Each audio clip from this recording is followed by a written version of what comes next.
motherfuckers. What's happening, all my hellraisers and harlots? Hey there, all my bad bitches and unproblematic niggas all up and down and around the internet. It is I, the one, the only, Kimber Shan. Don't call me Kim Ho. It's okay to be extra because I tell it like it is. And welcome to A Quickie with Kimber Shan. So it is Sunday night and I just finished up watching the BET Awards and chugging a very large coffee from Starbucks. So I'm kind of excited. I got a little energy. I'm feeling kind of good. BET Awards. I'm so glad that it came on because there really wasn't shit happening in pop culture up until the show came on. So the majority of my facts, foolery, and fuck-ups, you uncultured swine, is going to be about the BET Awards because there were definitely a lot of all of those things for the 2023 BET Awards. And let me just say, I honestly haven't watched an award show in a very, very, very long time. It's kind of something that I just forgot about as I got older. Like, I was really into it when I was a kid. I was really into it when I was growing up. Like, it was an event. My whole family would be watching it at my grandma's house every summer, and it was really special and nostalgic to me. But I feel like today the prestige and the mystery and allure of award shows kind of doesn't exist anymore, but I did feel like giving it a chance and seeing what it was giving. Usually I hear about performances and I might look up a clip or something like that, but I sat there and watched the whole almost 4-hour BET Award, which is a first for me. There was no host this year, and that's due to the writer's strike because a host requires a script, and well, nobody's writing scripts because y'all don't want to pay no motherfucking body. Which is a huge problem in itself. You can definitely tell that the show was lacking in the area of organization and just, it was lacking in the area. And then they had an audio problem too, but I'm not going to drag BET. I love BET. I feel like BET is necessary shit. We need even more things like BET to consume content on. The show opened with Lil Uzi performing, and he performed I Just Wanna Rock, obviously. And after that, I literally had no idea what was going on. At first, I was so confused because it went from I Just Want to Rock into a 50th anniversary performance, which included the Sugar Hill Gang, you know, the originators of hip hop, MC Lyte. She finally got her ass from up in that hosting booth and got on stage for the first time since the BET Awards has been going on that I know of. I've never seen her on stage during the show. She's always in the announcer box. So I was really excited to see her on stage. So she performed at the Sugar Hill Gang. And then after that, it was D Nice and Big Daddy Kane. And who else was there? Biz Markie tribute as well. And at first I was so confused because there were so many different people coming on at the same time, but I finally put 2 and 3 together and I realized that this was the basis of the show. It was going to be a lot of performances from old school people and new school people from different regions. And I actually thought the idea ended up being pretty cool. I was just really confused at first because I didn't know why these people would come on after. It was just strange to me. And then all of a sudden Ray J and Princess popped up giving an award for a best new artist. And I just was like, what the fuck is going on? But it pretty much comes down to the BET Awards with no host. It was one giant long ass concert with some of everybody there. So back to Ray J and Princess. Ray J got up there apologizing for being a fuck nigga as he has been for so many years. I kind of feel like I would have been a little embarrassed if I was Princess, if he got up there talking about, you my wife and I'm sorry. Why did you choose to do this right here, right now at the BET Awards? It was giving weird.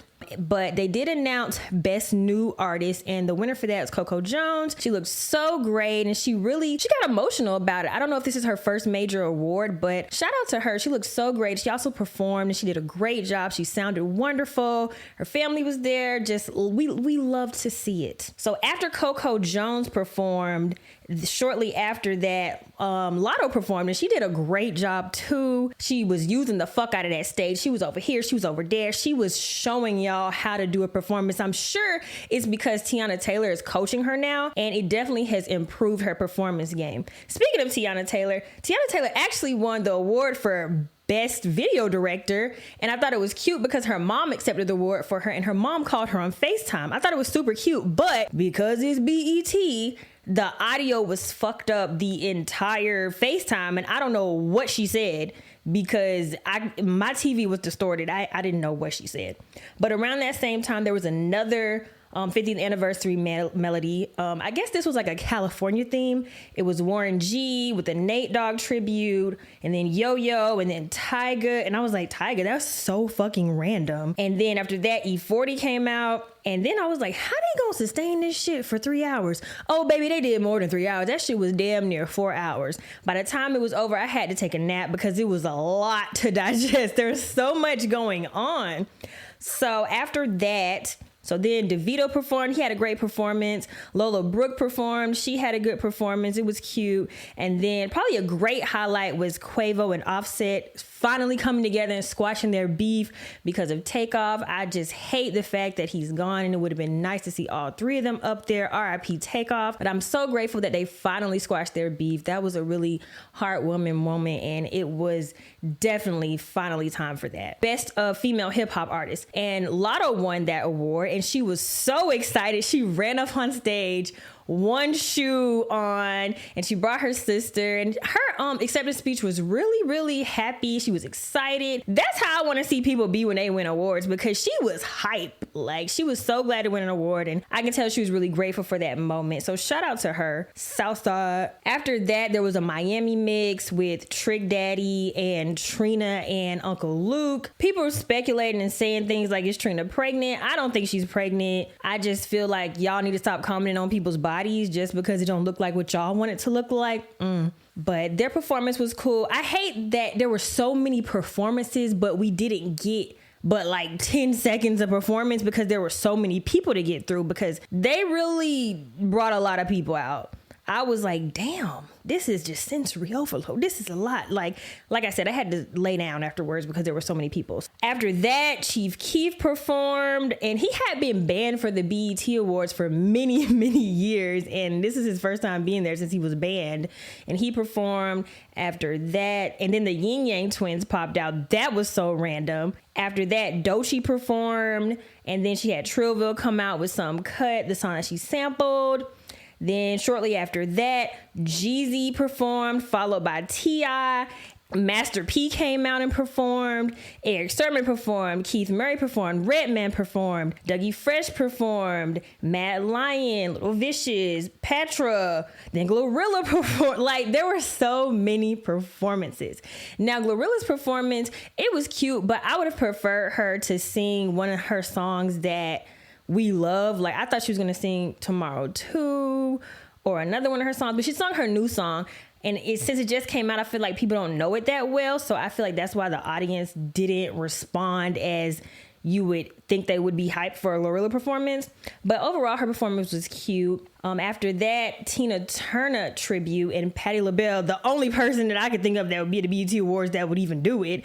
But she did a great job. Shout out to Patti and R.I.P. Tina Turner. After that, Fat Joe and Remy Ma performed, followed by Fabulous, Styles P, and Ja Rule. I think that was like the New York up top section. After that, Ice Spice performed. She looked super cute.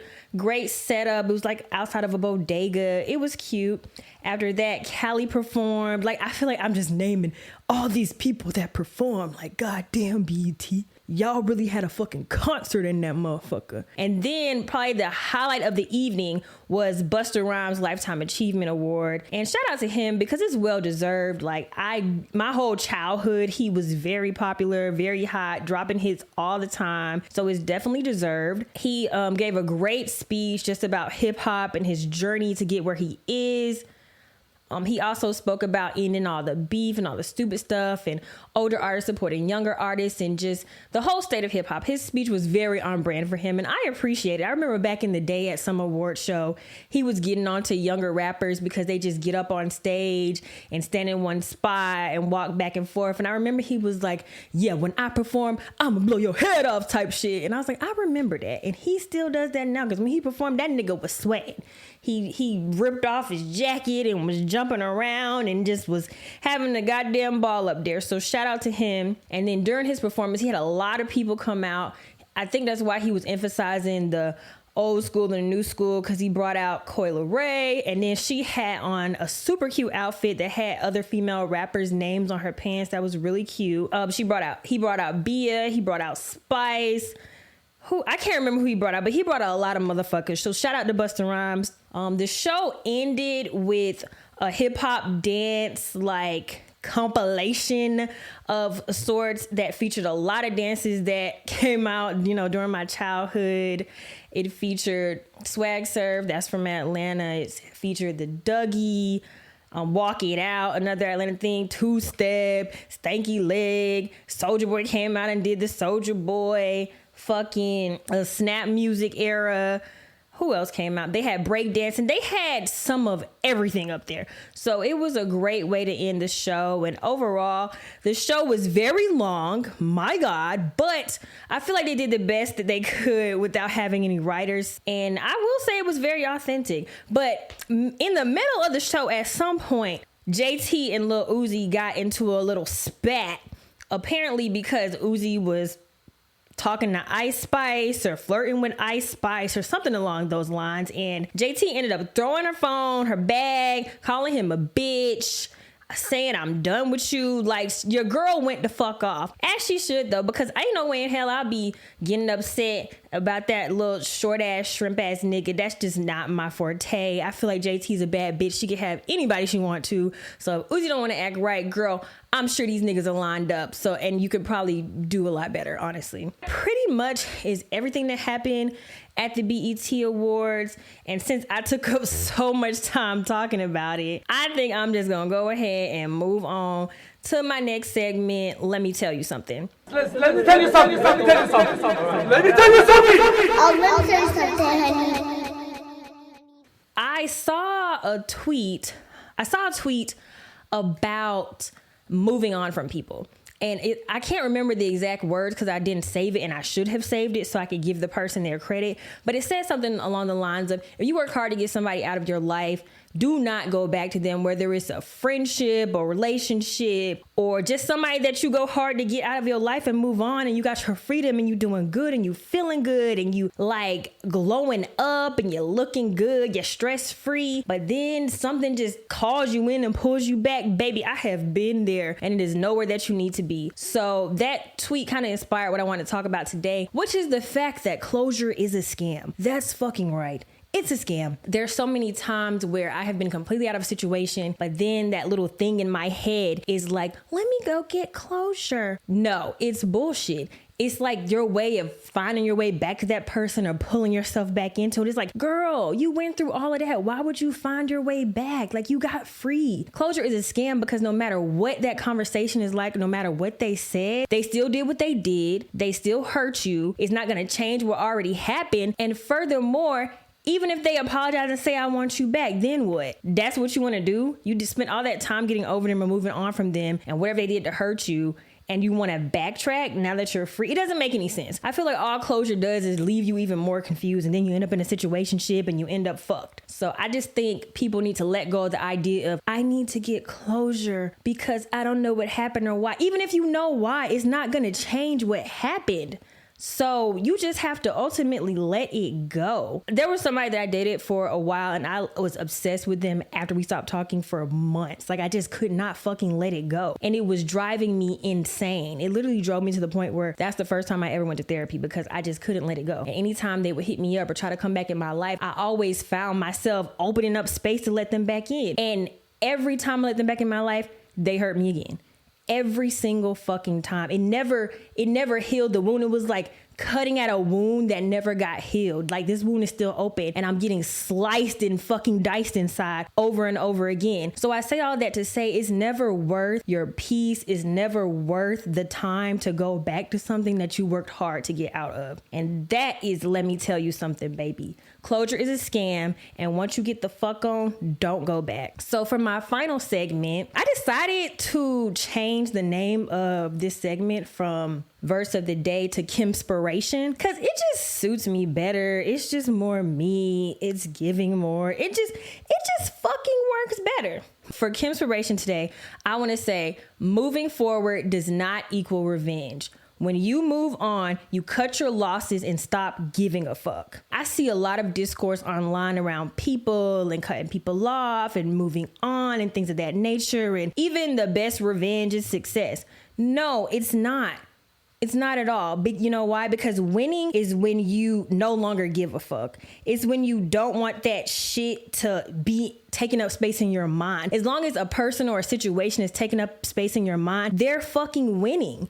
That's not how you break free. You break free by no longer giving a fuck. You can't continue to let that shit control your mind. As long as it's controlling your mind, you're not getting anywhere. They're fucking winning. So the best way to move on truly is to not give a fuck, to accept what happened and to not want it to be any other way, to wake the fuck up, to snap out of it and get back to being yourself. And this is directly related to what I was saying. And let me tell you something. The best way to get revenge and to move on is by not giving a fuck. As long as people are in your head, you're worried about them and what they do, and I gotta show you, I gotta shit on you, I gotta do this to you. You're letting them win because they're taking away your energy, they're taking away your time, they're taking away your peace of mind.